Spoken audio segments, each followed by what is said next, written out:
everyone, this is Mary Lavender, and I'm one of the ACA 122 instructors here at Forsyth Tech. Today we're going to look at Chapel Hill's college libraries. And with our CAA schools, all of these universities are going to have very extensive library facilities. I just chose this one because I still have access to get to it, so I can show you a little bit better about what it looks like. So let's go out here and take a look.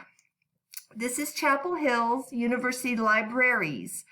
And notice that since Chapel Hill has a law school and a medical school, they have one specialized for that. Health sciences, also nursing and so forth. But you see here they're closed because we're in the midst of the coronavirus situation. But trust me that these have very, very generous hours.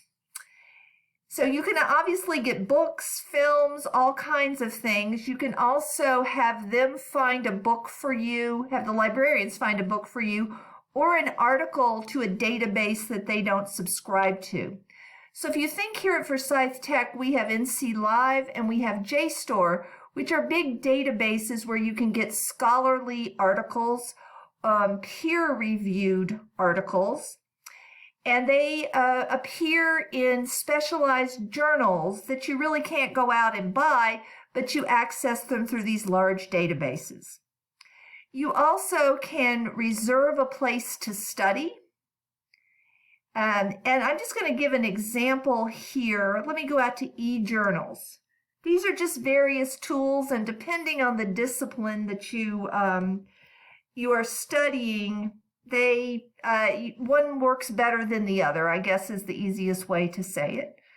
So I'm just going out to this one. This is just a magazine that I've been familiar with in the past, and it's housed in several different places.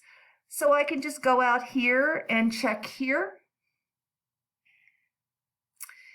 And it takes me to the different, okay, let's go here. So it takes me to different, the editions, the issues, and so forth. And notice there's the PDF full text out here. So I could get out here and open that up, and I would have that as part of my research. And if in the other databases work in a similar fashion where you would go out and you would have access to the PDF, you would read it. Some of these other databases also show you how many times it's been cited, that kind of thing, cited C-I-T-E-D. So you have that to take a look at too. So this is very different, I guess, than what we're used to here at Forsyth Tech. It is very, very robust and a lot of people to help you with it. I hope you've enjoyed taking a look at this.